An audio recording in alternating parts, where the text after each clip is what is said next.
Welcome you all on AEC Plus, a digital platform of advanced engineering classes. तो सोल series SSC JE 2023 mains के लिए हम लोगों ने लॉन्च की है, इसमें आप सभी लोगों का स्वागत है।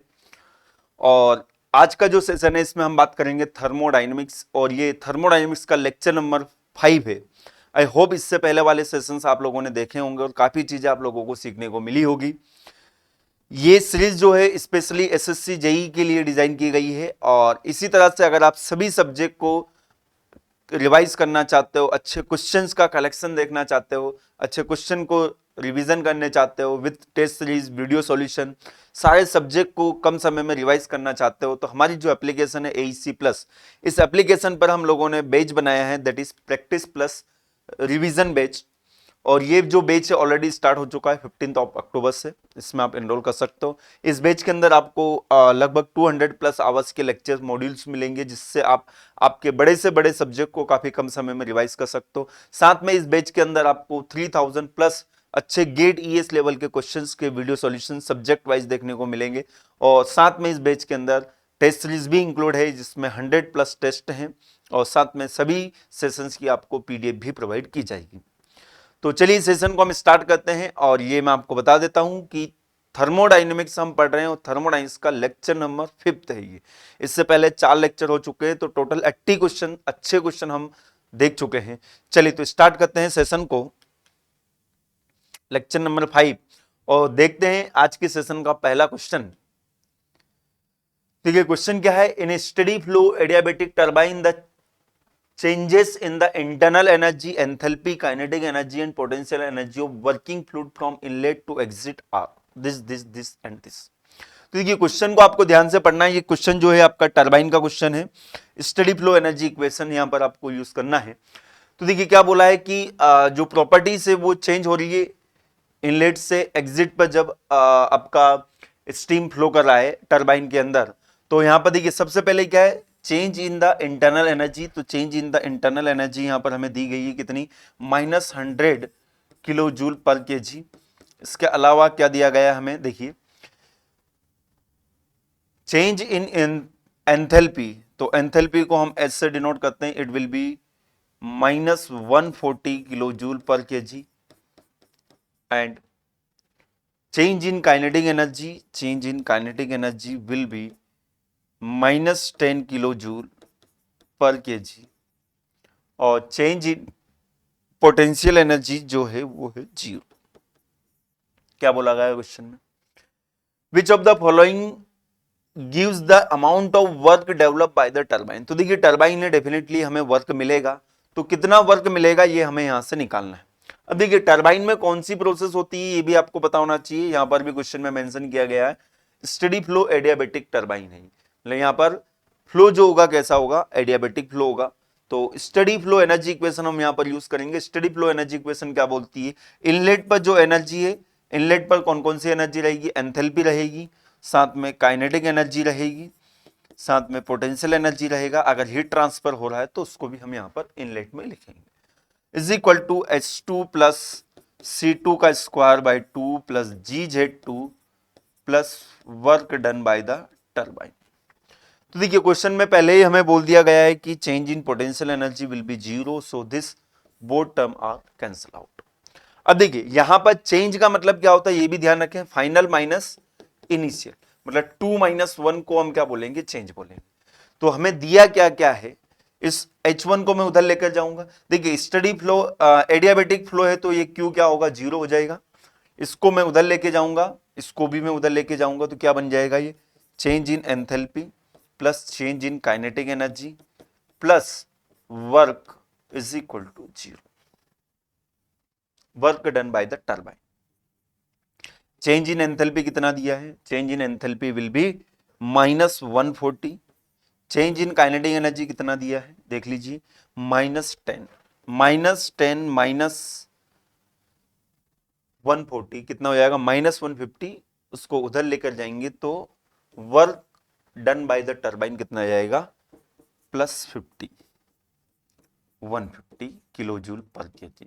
तो ध्यान रखें कि चेंज का मतलब क्या होता है, फाइनल माइनस इनिशियल।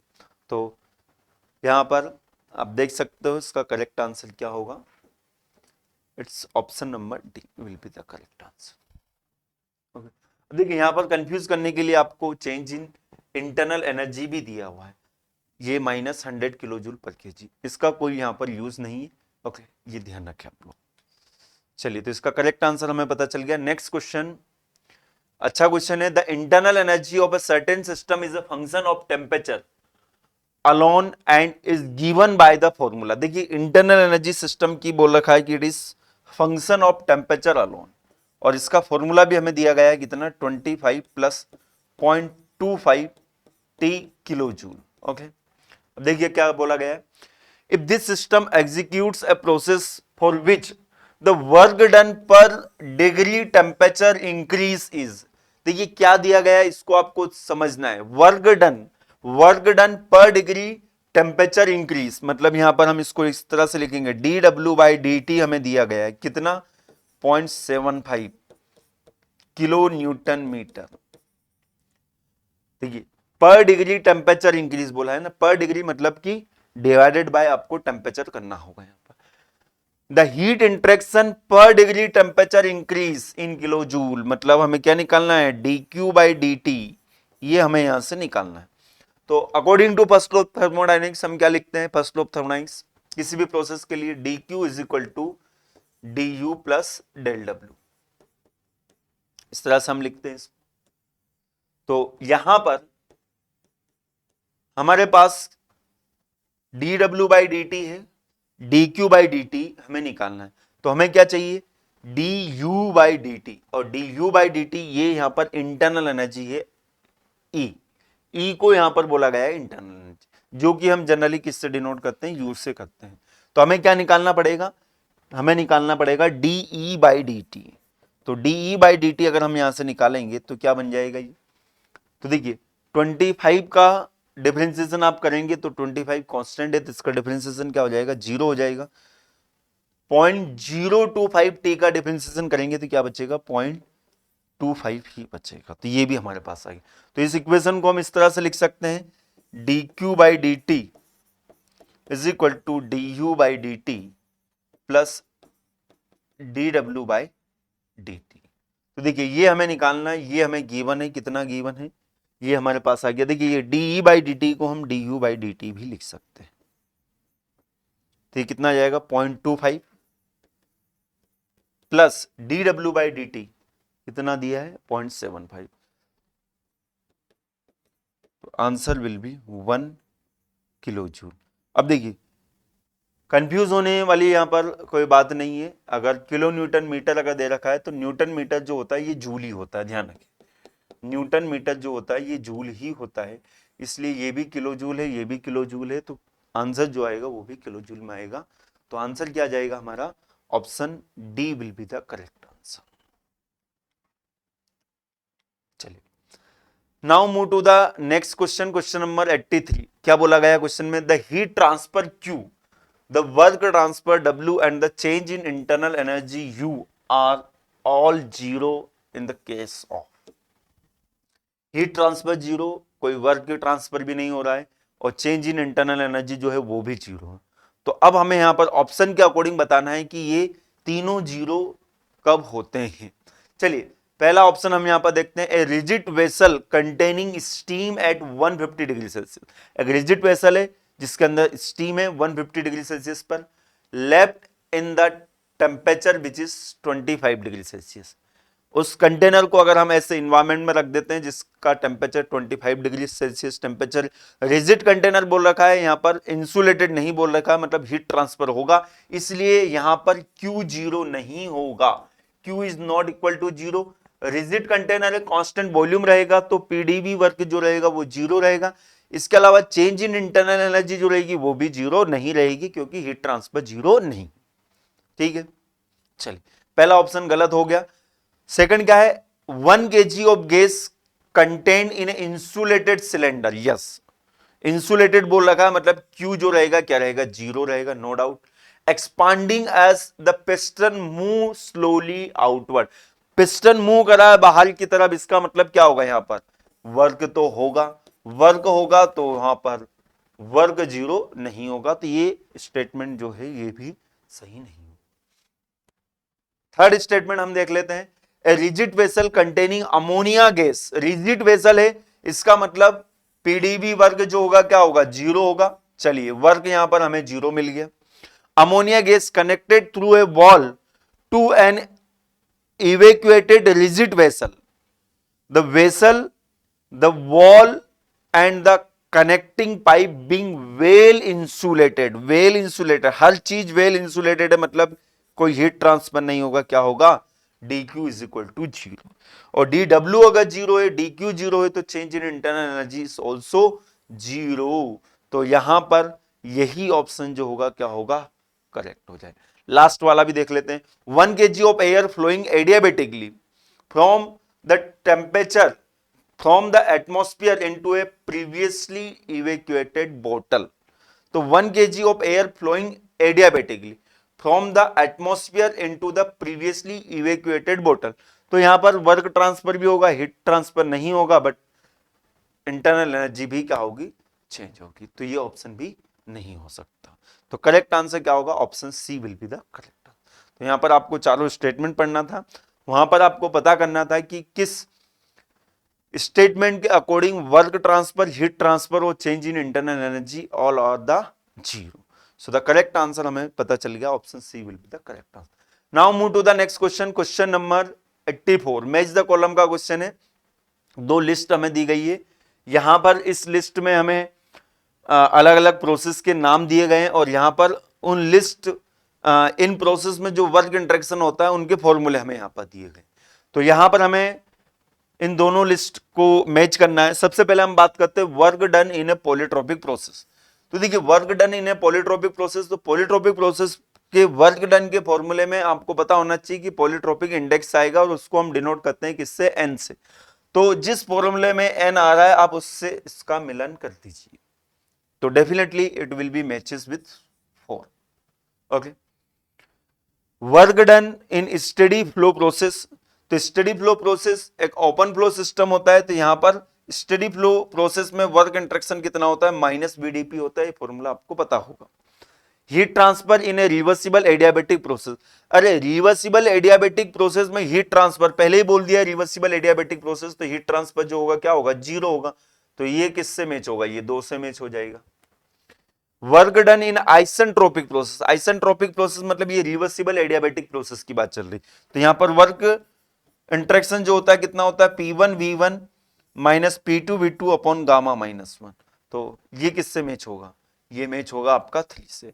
तो देख लीजिए 4 1 2 3, 4 1 2 3, option C will be the correct answer. Okay, चलो, ये सभी प्रोसेस में वर्क इंटरेक्शन जो होता है उनके फॉर्मूले आपको पता होना चाहिए।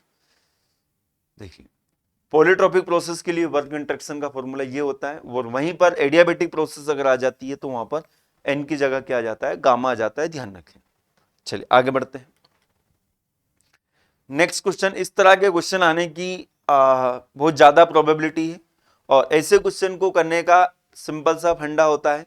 जैसे आप डायग्राम देखते हो आपको पता है कि यहाँ पर डेफिनेटली ए सी बी ये एक साइकिल बन रहा है, और ए डी बी ये एक साइकिल बन रहा है। तो साइकिल में चेंज इन इंटरनल एनर्जी जो होगी वो क्या होती है, 0 होती है। और यहां से यहां हम जा रहे हैं आइदर बाय दिस पाथ और either this path, change in internal energy जो रहेगी दोनों पाथ में क्या रहेगी, सेम रहेगी। ये कॉन्सेप्ट आपको लगाना है, इस तरह के कोई भी क्वेश्चन आते हैं। अब देखिए क्वेश्चन को हम पढ़ लेते हैं, क्या है question. When A system is taken from A to B along a path ABC, ACB, okay? क्या बोला है, 180 kilo joule of heat flow into the system. अभी देखिए थोड़ा सा हम शॉर्ट में करेंगे इस क्वेश्चन को। यहां पर हीट फ्लो हो रही कितनी, 180 किलो जूल हीट फ्लो हो रही into the system. Into the system मतलब पॉजिटिव होता है, ये आपको ध्यान रखना है। And it does 130 kilo joule of work, work कितना मिल रहा है हमें, 130 किलो जूल वर्क मिल रहा है। तो देखिए इसके लिए हम फर्स्ट लोब थर्मोडायनेमिक्स लगाएंगे प्रोसेस 1CB के लिए। तो हीट ट्रांसफर जो होगा ए से B is equal to change in internal energy A से बी प्लस वर्क इंटरेक्शन जो होगा ए से बी में। तो देखिए यहां पर हीट ट्रांसफर जो हो रही है सिस्टम के अंदर हो रही है, तो इसको हम पॉजिटिव कंसिडर करेंगे 180 चेंज इन इंटरनल एनर्जी हमें निकालना है, ए से बी, कोई दिक्कत नहीं, निकल जाएगा यहां से। और वर्क मिल रहा है तो it is also a positive, so 130। तो यहां से हमारे पास चेंज इन इंटरनल एनर्जी आ गया, ए से बी में कितना आ गया 180 minus 130, 50 kilo joule change in internal energy हमारे पास आ गया। ए से बी में हम जाएंगे तो इंटरनल एनर्जी में चेंज कितना आएगा 50 किलो जूल। मतलब ये है क्या, यू बी माइनस यू है, ये भी आपको ध्यान रखना है। चलिए आगे बढ़ते हैं। How much heat will flow into the system, into the system along the path ADB, ADB इसकी बात चल रही। If the work done by it along the path is 40 kilo joule, work कितना मिल रहा है हमें 40 किलो जूल, तो कितना यहां पर हीट ट्रांसफर होगा ये हमें निकालना। तो अगेन वही कॉन्सेप्ट कि यहां से यहां हम इस पाथ के थ्रू जाएं या इस पाथ के थ्रू जाएं, चेंज इन इंटरनल एनर्जी जो रहेगा क्या रहेगा, सेम रहेगा, तो अभी भी वही रहेगा। तो अब हम क्या लिखेंगे, डेल क्यू ए से बी इज इक्वल टू, अब किस पाथ की बात चल रही है ये भी ध्यान रखें, यहां पर आप चाहो तो ए सी बी लिख लीजिए, ओके, ए सी बी लिख लीजिए, और यहां पर अपन लिख लेंगे ए डी बी लिख लेंगे, ओके। और इसी तरह से मैं यहां पर क्या लिखूंगा, change in internal energy, internal energy तो पॉइंट फंक्शन होती है, पाथ पूरे पाथ को लिखने की जरूरत नहीं है, इनिशियल और फाइनल पॉइंट को लिखोगे तो ही काम चल जाएगा। ये क्या बन जाएगा, ए डी बी।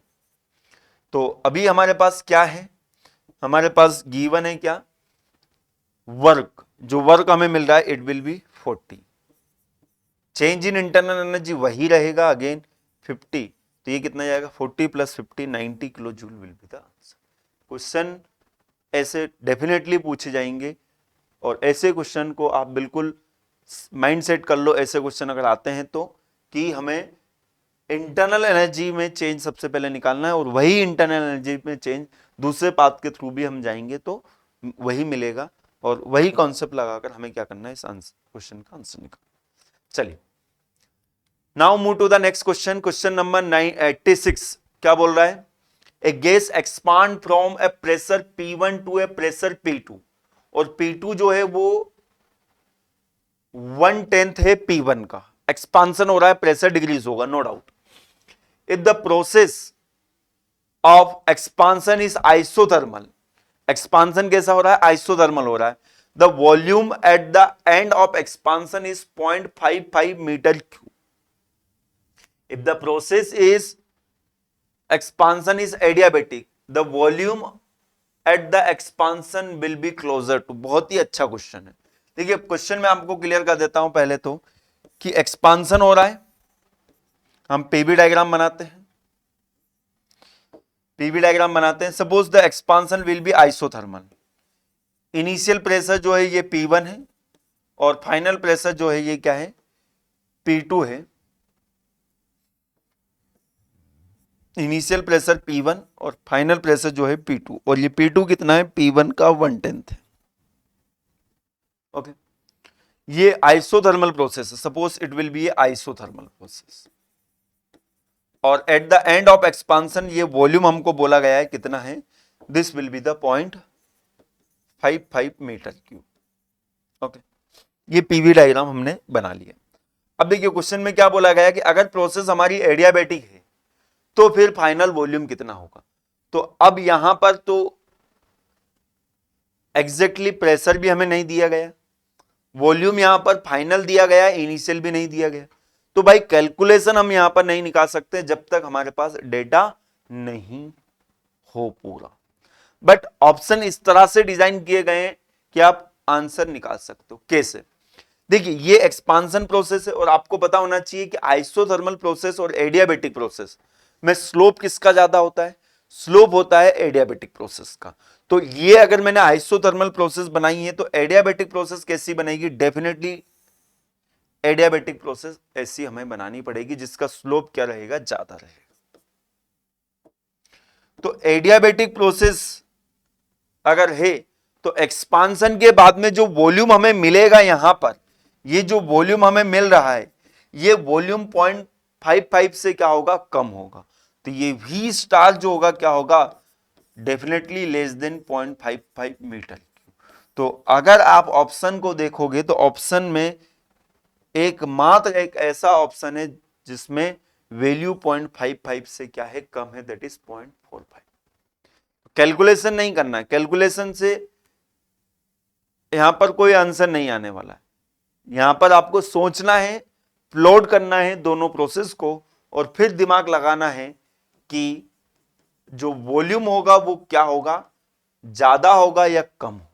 अब ज्यादा तो ये सब ज्यादा ही है, सेम तो हो नहीं सकता क्योंकि प्रोसेस अलग अलग है, तो ये आंसर तो आएगा नहीं, ज्यादा हो नहीं सकता है। ठीक है, तो करेक्ट आंसर क्या होगा, correct answer will be option A. चलिए now move to the next question, question number 87। यहां पर एक्सप्लेनेशन दिया हुआ है पूरा जो मैंने आपको बताया है, और आप इसको चाहे तो इक्वेशन से भी निकाल सकते हैं, पी वी की पावर एन इक्वल टू सी से। यहां पर आइसोथर्मल के लिए एन की वैल्यू 1 होती है और एडियाबेटिक के लिए एन की वैल्यू 1.4 लेते हैं अगर आइडियल केस है तो उससे भी आप कैलकुलेट करोगे तो वहां पर भी आपको पता चल जाएगा कि एडियाबेटिक प्रोसेस में एक्सपांशन के बाद का जो वॉल्यूम होगा वो आइसोथर्मल प्रोसेस के कंपेयर क्या होगा, कम होगा। और ये भी आपको पता है कि आइसोथर्मल प्रोसेस में हमें वर्क ज्यादा मिलता है। ओके, चलिए, इसलिए वहां पर एक्सपांशन के बाद का वॉल्यूम जो रहेगा वो ज्यादा होता है। Next question, work done in A compressing A gas isothermally is given by. Isothermal process में वर्क डन कितना होगा, तो वो ये फॉर्मूला तो आप लोगों को पता होना चाहिए, del Q is equal to D W होता है आइसोथर्मल प्रोसेस के लिए आइडियल गैस अगर है तो। आइडियल गैस नहीं है तब भी यही होगा क्योंकि टेम्परेचर चेंज नहीं होगा। और ये वर्क इंट्रैक्शन कितना होता है, P1 V1 ln V2 by V1 is equal to P1 V1 ln P1 by P2। Okay, तो यहां पर ऑप्शन आप देख सकते हो। अच्छा, एक और बात ध्यान रखें, यहां पर क्या बोला है, कंप्रेसिंग, ये एक्सपांशन वर्क होता है। तो कंप्रेशन में क्या हो जाएगा, कंप्रेशन में हो जाएगा P1 V1 ln V1 by V2 is equal to P1 V1 ln P2 by P1। Work देना हमें पड़ता है, और P1 V1 की जगह हम क्या लिख सकते हैं, P1 V1 की जगह हम लिख सकते हैं MR, तो MRT ln P2 by P1, option B will be the correct answer. Okay, चलिए आगे बढ़ते हैं।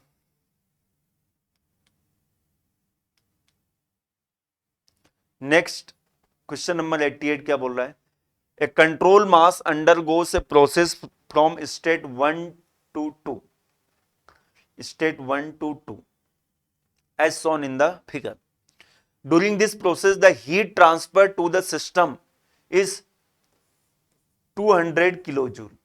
इस प्रोसेस के दौरान हीट ट्रांसफर जो हो रहा है कितना हो रहा है, टू द सिस्टम, इसलिए मैंने अंदर की तरफ एरो बना दिया 200 kilojoule. If the control mass return adiabatically from state 2 to 1, चलो ये अभी यहां से यहां कैसे जा रहा है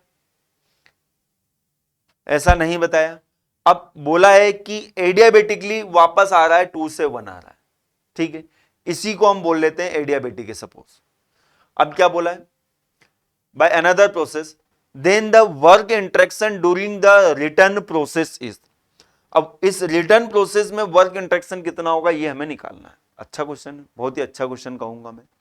अगेन यहां पर कॉन्सेप्ट वही लगेगा क्या, कि यहां से यहां हम जा रहे हैं तो जो इंटरनल एनर्जी में चेंज होगा, यहां से यहां आने पर इंटरनल एनर्जी में वही चेंज हमें देखने को मिलेगा, क्योंकि इंटरनल एनर्जी जो होती है क्या होती है, प्रॉपर्टी होती है। तो सबसे पहले तो मैं यहां पर प्रोसेस 1 से 2 के लिए फर्स्ट लॉ ऑफ थर्मोडायनेमिक्स लिखूंगा, Q12 is equal to change in internal energy 1 2 plus work interaction in 1 से 2। क्या बोला है, a control mass undergoes a process 1 to 2 as shown in the figure। अब देखिए यहां पर ये पीवी डायग्राम हमें दे रखा है, पीवी डायग्राम में वर्क इंट्रैक्शन अगर निकालना है तो वर्क इंट्रैक्शन जो होगा क्या होगा, पीवी डायग्राम में एरिया अंडर द कर्व, ये एरिया हम निकालेंगे तो ये क्या बन जाएगा, वर्क बन जाएगा, और हीट इंट्रैक्शन ऑलरेडी हमें दिया हुआ है तो वहां से चेंज इन इंटरनल एनर्जी हमें मिल जाएगा। तो हीट सिस्टम को सप्लाई कर रहे हैं तो ये क्या होगा, पॉजिटिव होगा, कितना होगा 200 होगा। इंटरनल एनर्जी में चेंज हम निकाल सकते हैं यहां से, वर्क इंटरेक्शन, ये area under the curve, area कितना निकलेगा 2, 3 - 1 कितना होगा 2, और ये हाइट कितनी हो जाएगी 100 किलो न्यूटन पर मीटर स्क्वायर, मतलब ये किलो पास्कल की बात है, किलो पास्कल है, और ये भी इधर भी किलो जूल में है, तो वहां पर यूनिट सेम बनेगी। तो देखिए मैं क्या लिख रहा हूं, पहले तो इस रेक्टेंगल का एरिया कितना होगा, 3 - 1 कितना बनेगा 2, 2 इंटू 100, 2 इंटू 100 प्लस ये ट्रेंगल का एरिया, ट्रेंगल का एरिया कैसे निकालते हैं, half base into height, base कितना हो जाएगा 3 - 1 मतलब कि 2, और हाइट कितना हो जाएगा, यहां पर हाइट हो जाएगा 300 माइनस 100, 200 हाइट हो जाएगा। Is it clear? यहां से हम निकाल लेते हैं चेंज इन इंटरनल एनर्जी, ये 200 रहेगा, चेंज इन इंटरनल एनर्जी 1 से 2 प्लस 200 प्लस ये क्या बन जाएगा, 2 से 2 कैंसिल आउट हो जाएगा, ये भी 200 हो जाएगा, ये 200 कैंसिल आउट हो जाएगा। चेंज इन इंटरनल एनर्जी 1 से 2 में कितना जाएगा, -200 किलो जूल आ जाएगा। समझ में आई बात? चेंज इन इंटरनल एनर्जी आया -200 किलो जूल। अब देखिए हम आ रहे हैं रिटर्न 1 से 2 में, रिटर्न में आ रहे हैं 1 से 2 में, और 1 से 2 जो प्रोसेस है क्या बोला है, क्लियर कट बोला है, एडियाबेटिक प्रोसेस है। तो dq is equal to D U plus del W. अब 2 से 1 आ रहे हैं तो 2 से 1 लिखेंगे ना हम, इसको 2 से 1 लिखेंगे। हीट इंटरेक्शन एडियाबेटिक प्रोसेस है तो 0। चेंज इन इंटरनल एनर्जी जो है हमें पता है 1 से 2 में कितना है, -200 किलो जूल। तो इतना तो आप समझ सकते हो कि 2 से 1 में कितना रहेगा, +200 किलो जूल रहेगा, क्योंकि ये 2 से 1 था, ये क्या था एक्चुअल में U2 - U1 था। अब हमें निकालना है U1 - U2 निकालना, तो वो साइन का अंतर आ जाएगा। तो ये हमारे पास आ जाएगा DW 2 से 1 इज इक्वल टू -DU 2 से 1। तो वर्क इंटरेक्शन कितना होगा 2 से 1 में, ये यहां पर रखोगे तो ये आएगा -200 किलो जूल। आप बोलोगे सर वो भी तो माइनस था, ये भी माइनस, बट इसको इधर लेके आए तो माइनस बनाए, इसको इधर लेके आया तो माइनस बनाए, और वहां पर तो वैल्यू को आपको प्लस ही रखना, -200 किलो जूल। देखिए क्वेश्चन का सॉल्यूशन आपने देख लिया तो आपको काफी आसान लगा होगा, नो डाउट, बट ये क्वेश्चन मैं कहूंगा कि बहुत ही अच्छा क्वेश्चन है, अच्छे लेवल का क्वेश्चन। हर कोई इस क्वेश्चन को नहीं बना पाएगा जब तक ऐसे क्वेश्चन की वो प्रैक्टिस नहीं करेगा। तो ध्यान रखें, अगेन कॉन्सेप्ट वही आ गया कि चेंज इन इंटरनल एनर्जी ऐसे क्वेश्चन में हमको निकालना हो। 1 से 2 जा रहे हैं, इंटरनल एनर्जी में चेंज अगर 100 आ रहा है, 2 से 1 अगर आएंगे तो इंटरनल एनर्जी में चेंज कितना होगा, -100 होगा। ये बात भी आपको पता होना चाहिए। एडियाबेटिकली वापस आ रहे हैं तो वहां पर हीट इंटरेक्शन नहीं होगा, वर्क इंटरेक्शन जो होगा वो चेंज इन इंटरनल एनर्जी के बराबर होगा। चलिए आगे बढ़ते हैं, करेक्ट आंसर देख लेते हैं। Yes, option B will be the correct answer. Solution इसका दिया हुआ है, जैसा मैंने आपको बताया उसी तरह से शायद इन्होंने निकाला होगा। यस, तो ये सॉल्यूशन भी आप रिफर कर सकते हो अगर आपको जरूरत लगता है। चलिए now move to the question number 89।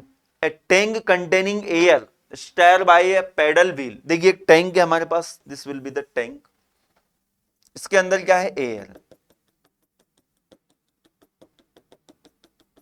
Okay, यहां पर एक स्टेयर व्हील है। ओके, इसको हम टर्न कर, pedal wheel, this will be the pedal wheel.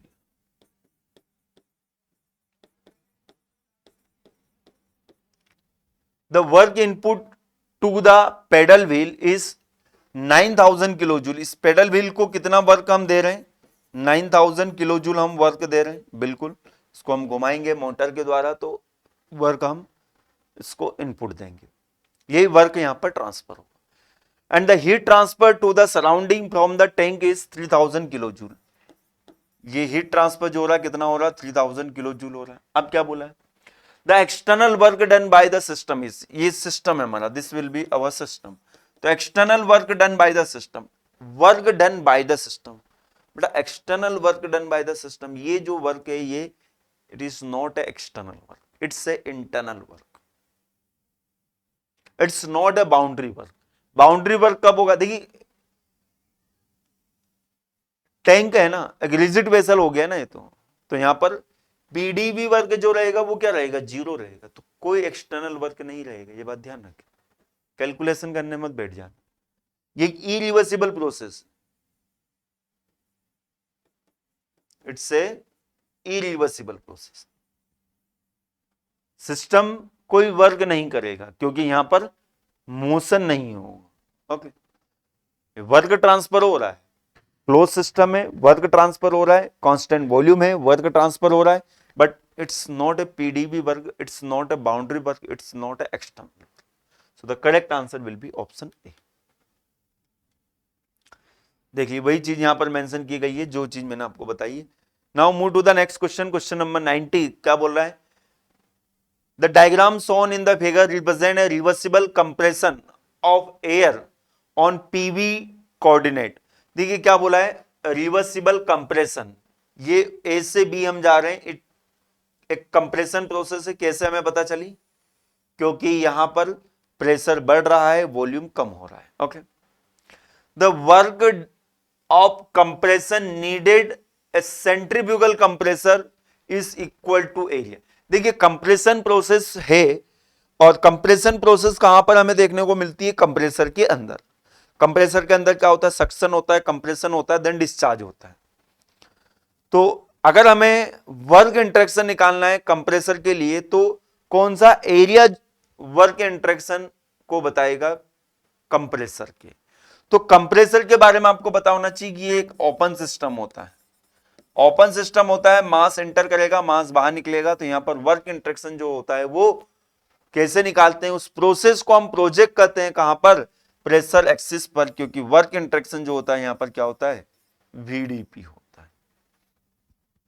तो वर्क इंटरेक्शन यहां पर कौन सा एरिया रहेगा, ये वाला एरिया रहेगा। हम ऐसे बोल सकते हैं, ये सक्शन हुआ, ये कंप्रेशन हुआ, और ये डिस्चार्ज, कंप्रेसर, ये कंप्रेसर वर्क। और ये कंप्रेसर वर्क कितना आता है, ये फॉर्मूला भी आपको पता होना चाहिए। फॉर्मूला भी मैं आप लोगों को बता देता हूं। कंप्रेसर वर्क की बात कर रहा हूं मैं, कंप्रेशन वर्क की बात नहीं कर रहा हूं। कंप्रेशन वर्क जो होता है P1 V1 minus P2 V2 upon N minus 1, compression work होता है। कंप्रेसर वर्क की अगर बात आती है तो उसमें सक्शन वर्क, कंप्रेशन वर्क और डिस्चार्ज वर्क, ये तीनों ऐड होंगे। और फाइनली जो फॉर्मूला आपको देखने को मिलेगा, it will B P1 V1, इस पॉइंट को मैं नाम दे रहा हूं 1 2, P1 V1 into P2 by P1 की power N minus 1 upon N minus 1। ये वर्क इंटरेक्शन आपको देखने को मिलेगा। ये फॉर्मूला यूज करेंगे कंप्रेसर वर्क निकालने के लिए। बात समझ में? चलिए अब पहले तो आंसर देख लेते हैं, कौन सा एरिया रहेगा, ए बी डी नहीं रहेगा, A B F G, yes A B F G, option C will be the correct answer. Okay, चलिए आगे बढ़ते हैं। क्वेश्चन नंबर 91 क्या बोल रहा है, the air with enthalpy of 100 kilo joule per KG is compressed by an air compressor to a pressure and temperature at which its enthalpy becomes 200 kilo joule per KG. देखिए compressor का काम क्या होता है, कंप्रेस करना, और इसमें enthalpy क्या हो जाती है, बढ़ जाती है, क्योंकि यहां पर हम वर्क करते हैं। तो इनिशियल एंथैल्पी हमें दी गई है, कितनी दी गई है, 100 किलो जूल पर केजी दी गई है।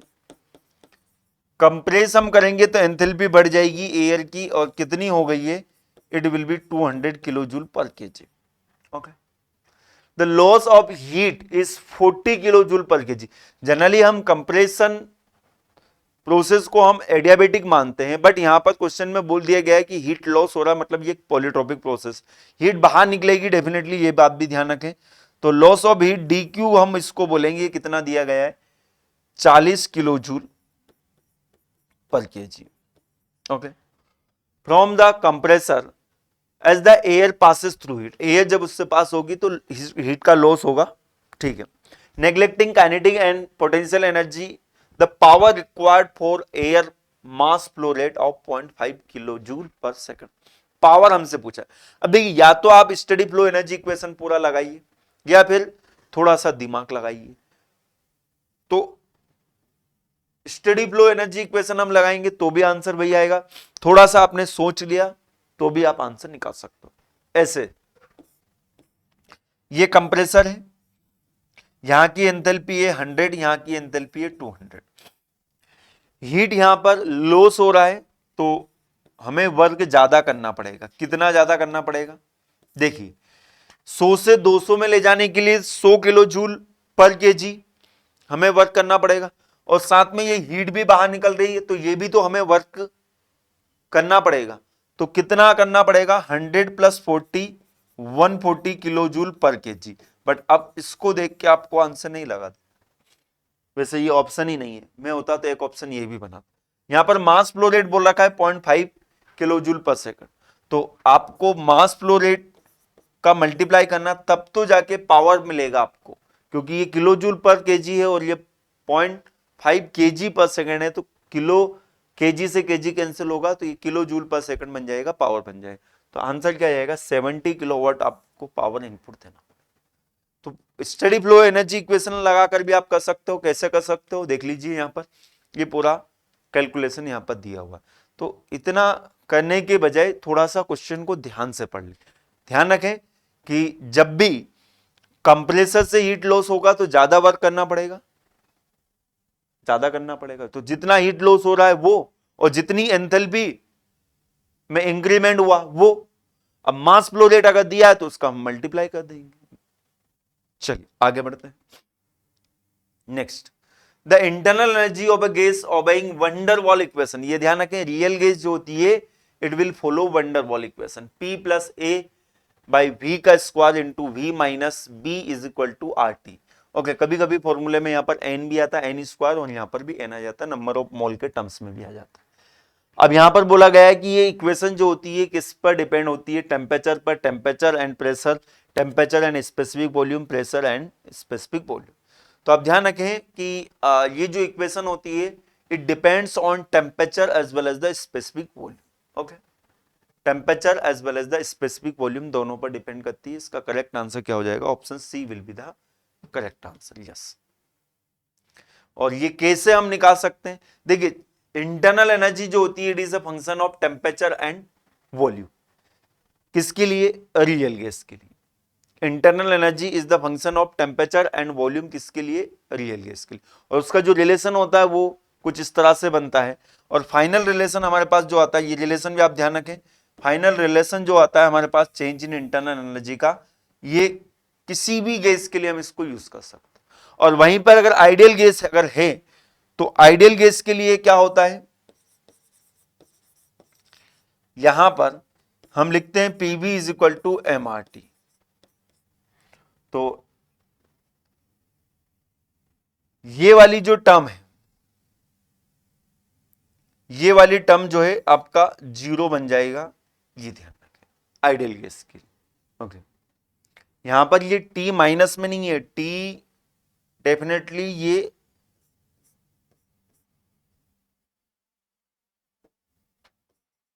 मल्टीप्लाई में रहेगा।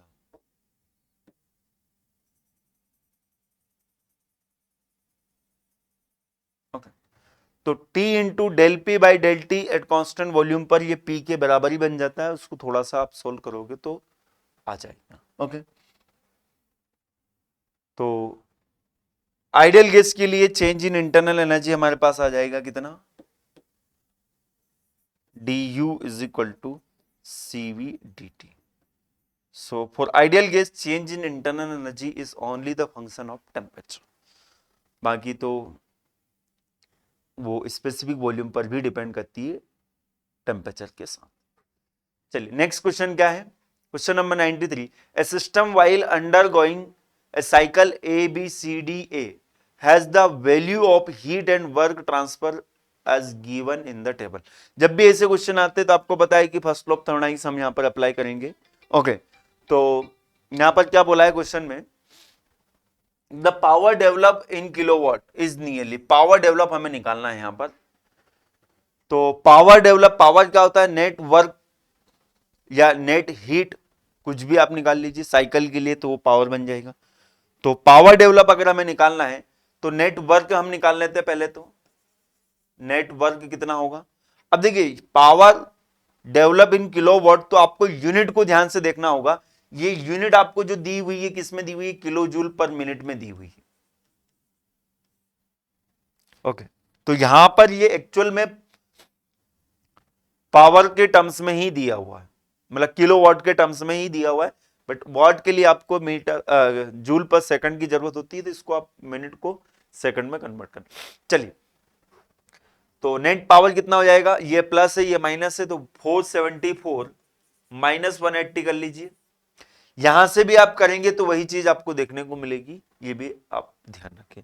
तो 474 माइनस 180 आप करेंगे तो कितना आपको आंसर आएगा, 474 माइनस 180, तो ये आएगा 294 किलो जूल पर मिनट। मिनट को आप सेकंड में कन्वर्ट कर लीजिए, तो 60 से डिवाइड कर लीजिए, इसको मैं 60 से डिवाइड कर दूंगा, तो answer will B 4.9। So option A will be the correct answer, kilo. Okay, तो इन चीजों का आपको ध्यान रखना है, जब भी एग्जाम हो ऐसे क्वेश्चन अगर आते हैं तो यूनिट में आप फंस सकते हो। यूनिट का अगर आपने ध्यान नहीं दिया तो आपका आंसर आएगा नहीं, ऑप्शन एक भी मैच नहीं करेगा। ऑप्शन एक भी मैच नहीं करेगा तो फिर सोचेंगे यार नियरेस्ट लगा दे, कुछ लगा दें, अननेसेसरी नेगेटिव मार्क आपको मिलेंगे। चलिए आगे बढ़ते हैं।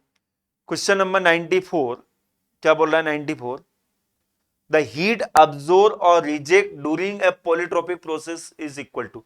देखिए फॉर्मूला आपको डायरेक्टली पता होना चाहिए। पॉलीट्रोपिक प्रोसेस के लिए हीट अब्सोर्ब और हीट रिजेक्ट अगर आपको निकालना है तो देखिए D Q is equal to D U plus del W, ये हम बचपन से पढ़ते आ रहे हैं, फर्स्ट लॉ ऑफ थर्मोडायनेमिक्स। और ये पॉलीट्रोपिक प्रोसेस के लिए हीट इंट्रैक्शन। अब पॉलीट्रोपिक प्रोसेस है, अगर आइडियल गैस है तो चेंज इन इंटरनल एनर्जी क्या रहेगी आइडियल गैस के लिए, प्रोसेस कोई भी प्रोसेस हो, change in internal energy CBDT. अगर वर्किंग सब्सटेंस जो है हमारा क्या है ideal gas, work interaction polytropic process में कितना होगा, P1V1 minus P2V2 upon N-1।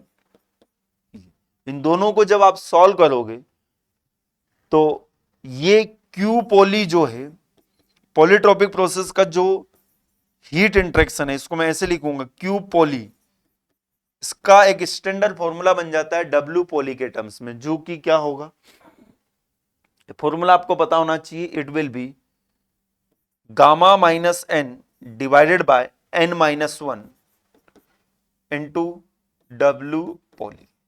और ये आता कैसे, वो मैंने आपको कॉन्सेप्ट बता दिया है ऑलरेडी। ये आता है ऊपर जो रिलेशन मैंने लिखा हुआ है उसी से हम उसको निकालते हैं। इसको आप सोल्व करोगे तो ये आ जाएगा। तो ये फॉर्मूला आपको पता होना चाहिए। तो पॉलीट्रोपिक प्रोसेस में वर्क इंटरेक्शन क्या रहेगा, gamma minus N upon gamma minus 1। यहां पर एन नहीं आएगा, यहां पर गामा आएगा, ये ध्यान रखें, गामा माइनस 1 पॉलीट्रोपिक प्रोसेस में वर्क इंटरेक्शन। ओके, गामा ही आता है ना, यस गामा ही आता है। और एक और कॉन्सेप्ट आप ध्यान रखें कि पॉलीट्रोपिक प्रोसेस की स्पेसिफिक हीट जो होती है वो नेगेटिव होती है, और उसको अगर आपको याद रखना है सी ऑफ पॉली, तो अगर ये फॉर्मूला अगर आपको पता है तो इसमें गामा की जगह आप एन रख दीजिए और एन की जगह आप गामा रख दीजिए, क्या बनेगा, N minus gamma upon gamma minus 1 into C B. ये स्पेसिफिक हीट होती है पॉलीट्रोपिक प्रोसेस, जो कि क्या होती है, नेगेटिव होती है। चलिए, तो इसका रिलेशन आप लोग डायरेक्टली ध्यान रखें, yes option C will be the correct answer, यही देखा था अपन ने, gamma minus N upon gamma minus 1। Formula आपको पता होना चाहिए पॉलीट्रोपिक प्रोसेस में वर्क इंटरेक्शन। और ये भी मैंने आपको क्लियर कर दिया है, इसकी स्पेसिफिक हीट जो होती है क्या होती है, नेगेटिव होती है, क्योंकि एन की वैल्यू जो होती है ये लेस देन गामा और ग्रेटर देन 1।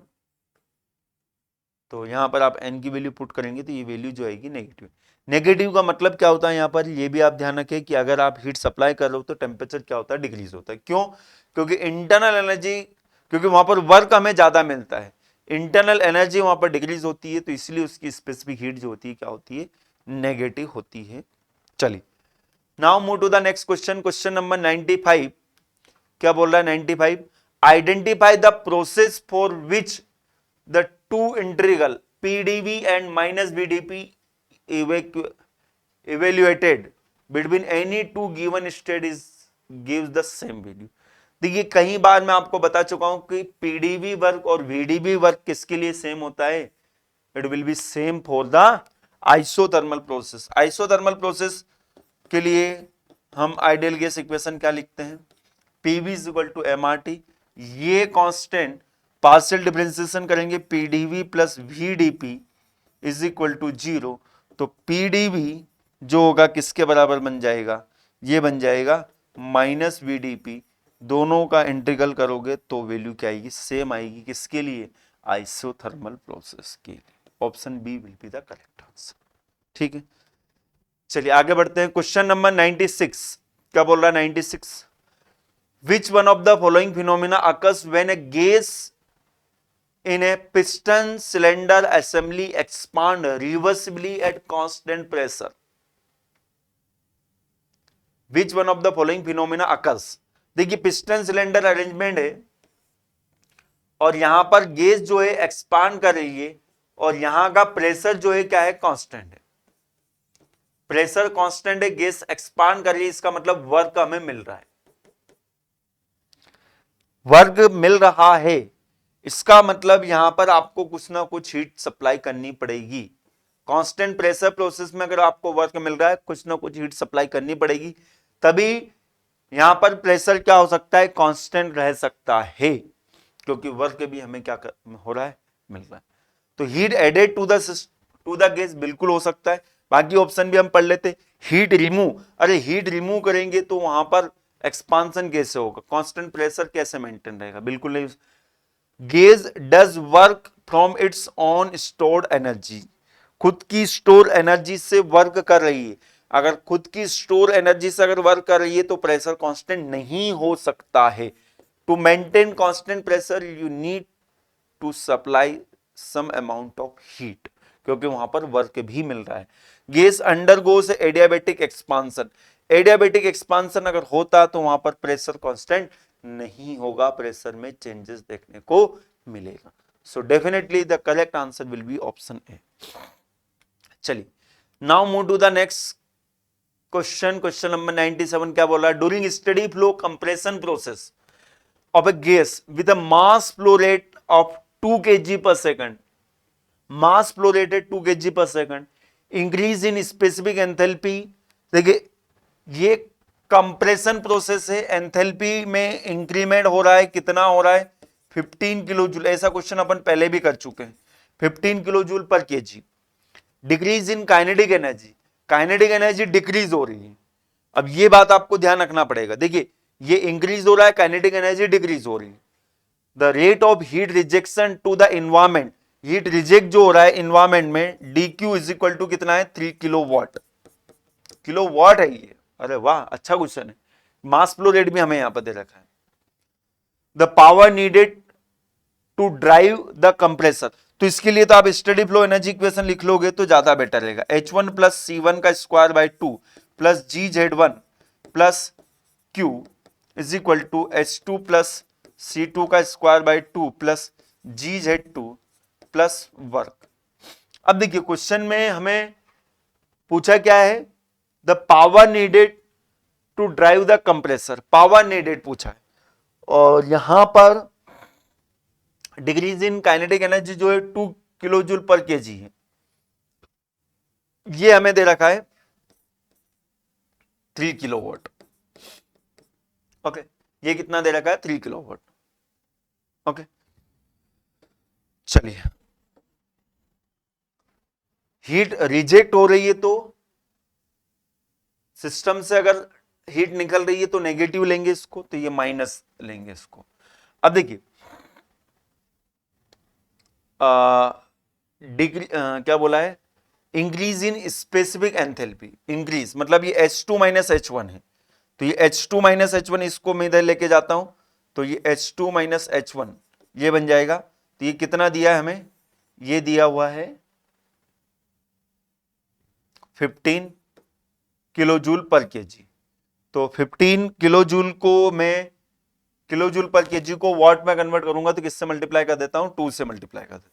देखिए मैं आपको एक जो मेथड बता रहा हूं सोचने का तरीका जो है मेरा, उसी तरह से आप सोचोगे तो बहुत जल्दी आपका आंसर आ जाए। बाकी एक कन्वेंशनल मेथड जो है पूरा फॉर्मूला लगाओ, मास फ्लो रेट का मल्टीप्लाई करो, उससे तो आपका आंसर आ ही जाएगा, वो सॉल्यूशन यहां पर दिया होगा। अब थोड़ा इस तरह से आप सोचे, जैसे कि हमको पता है ना, अभी इससे पहले भी एक क्वेश्चन अपन ने किया था, तो यहां पर क्या हो रहा है, एंथैल्पी इंक्रीज हो रही है, तो यहां पर H2 माइनस H1 बनेगा आपका 15, और इसको किलोवाट में कन्वर्ट करना है तो 2 से आपको मल्टीप्लाई करना पड़ेगा। अब क्या बोला है, डिग्रीज इन काइनेटिक एनर्जी, मतलब यहां पर ये ज्यादा था ये कम था, तो इन दोनों का डिफरेंस जो है ये क्या बनेगा, डिग्रीज। डिग्रीज कितना है, -2 किलो जूल, -2, तो इसमें भी 2 का मल्टीप्लाई कर देंगे, तो ये बन गया, ये टर्म इधर आ गई, ये टर्म इधर आ गई, ये आ गई, ये आ गई, ये आ गई। ठीक है, अब इसको वापस इधर लेके आए तो -3 किलोवाट -15 इंटू 2, ये इधर आएगा तो माइनस हो जाएगा ना, और ये इधर आएगा तो प्लस हो जाएगा, 4 इज इक्वल टू W। तो कितना बन जाएगा, 15 टू जा 30, 30 minus 3, 33, 33 plus 4 is equal to W। कितना बन जाएगा, 20 किलो वॉट वर्क हमें करना पड़ेगा, the power needed to drive the compressor. अब कंप्रेसर वर्क है तो ये नेगेटिव रहेगा, नेगेटिव रहेगा, पर पावर नीडेड कितना नीडेड, तो हमें नेगेटिव बताना नहीं, आएगा नेगेटिव, तो ये 29 किलोवाट आंसर आपका आ जाएगा। अब देखिए कन्वेंशनल मेथड से अगर आप चाहते हो तो किस तरह से इसको हम बनाएंगे, ये मैंने आपको बता दिया, अगर इस तरह से आप सोचोगे तो बहुत जल्दी आंसर आ जाएगा आपका। ये इक्वेशन बिल्कुल क्रिस्टल क्लियर होना चाहिए। कन्वेंशनल मेथड वही है, देखिए आपने स्टडी फ्लो एनर्जी इक्वेशन लगाई, ये Q और ये W कैपिटल हमने इसलिए लिखा है क्योंकि यहां पर हमने इसको किलोवाट में लिया है। अब देखिए इस टर्म को इधर लेके आओगे, H1 माइनस H2 बनेगा, इस टर्म को इधर लेके आओगे, V1 माइनस V2 बनेगा, V1 का स्क्वायर माइनस V2 का। अब देखिए ये जो है ये आपको नेगेटिव लेना पड़ेगा, ओके, ये आपको नेगेटिव लेना पड़ेगा, ये यहां पर इस तरह से बनेगा, है ना, नहीं सही लिखा है। देखिए इसको इन्होंने m को कॉमन ले लिया है, m को कॉमन ले लिया, H1 माइनस H2 कितना है, -15, और ये काइनेटिक एनर्जी में चेंज कितना है, +2, तो ये इस तरह से उन्होंने बना लिया, तो ये -29 आएगा। ठीक है, चलिए आगे बढ़ते हैं। Next question, question number 98, for a simple close system of a constant composition, okay, the difference between the net heat and work interaction is identifiable as the change in, ये तो फर्स्ट लॉ ऑफ थर्मोडायनामिक्स किसी process के लिए जो हम first law of thermodynamics लिखते हैं वही स्टेटमेंट हमें दिया गया है। देखिए क्या बोला है, the difference between net heat dq and work interaction del W, ये किसके बराबर होगा, चेंज इन इंटरनल एनर्जी के बराबर। ध्यान से पढ़ना है इसे क्वेश्चन को बस आपको। क्वेश्चन नंबर 99 क्या है, न्यूमेरिकल है, देखिए सिंपल सा न्यूमेरिकल है। Gas contain in a close system consisting of a piston cylinder arrangement is expanded, okay, the work done by the gas during the expansion is, expansion के दौरान work done कितना हो रहा है, 50 kilo joule. Decrease in internal energy जो है gas during expansion is 30 kilo joule. Work done मतलब कि ये पॉजिटिव रहेगा, del W plus 50 kilo joule हम लिखेंगे। Degrees in internal energy, degrees in internal energy मतलब फाइनल माइनस इनिशियल जो होगा क्या होगा, फाइनल कम है इनिशियल ज्यादा है, तो चेंज इन इंटरनल एनर्जी क्या लिखेंगे, -30 किलो जूल लिखेंगे। Heat transfer during the process, तो del Q is equal to DU plus del W, heat transfer कितना करना पड़ेगा, +20 हीट देना पड़ेगा, +50 -30 इज इक्वल टू क्या बनेगा आपका, change in internal energy, heat transfer बन जाएगा।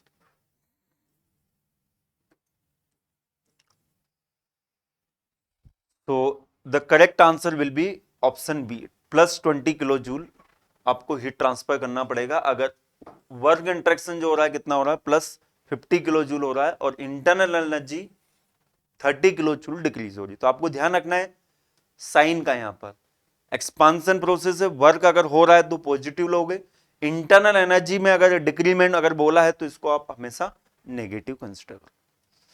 चलिए now move to the next question, और ये सेशन का लास्ट क्वेश्चन है, क्वेश्चन नंबर 100।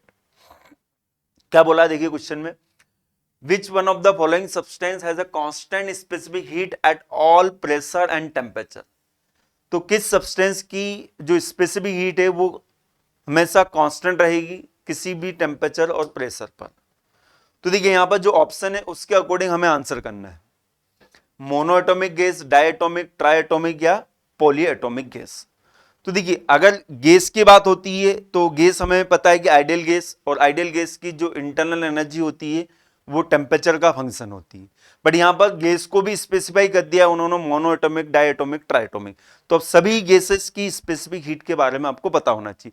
सबसे पहले मैं बात करता हूं यहां पर मोनोएटॉमिक गैस, और मोनोएटॉमिक गैस का मतलब क्या हुआ, जैसे कि हीलियम आर्गन। तो मोनोएटॉमिक गैस की स्पेसिफिक हीट आपको पता होना चाहिए, दो स्पेसिफिक हीट होती है, specific heat at constant volume और specific heat at constant pressure. Specific heat at constant volume कितना होता है, 3/2R, और कांस्टेंट प्रेशर पर कितना होता है, 5/2R। इन दोनों का रेशियो आप निकालेंगे तो इसको हम बोलते हैं एडियाबेटिक इंडेक्स, और मोनोएटॉमिक गैस के लिए गामा जो आता है कितना आता है, 1.67। ये वैल्यू आपको पता होना चाहिए।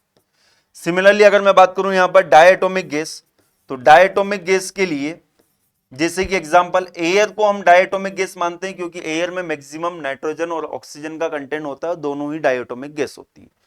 एयर के साथ में आपका इंडिविजुअली ऑक्सीजन होगा, नाइट्रोजन होगा, it is also consider as a diatomic gas.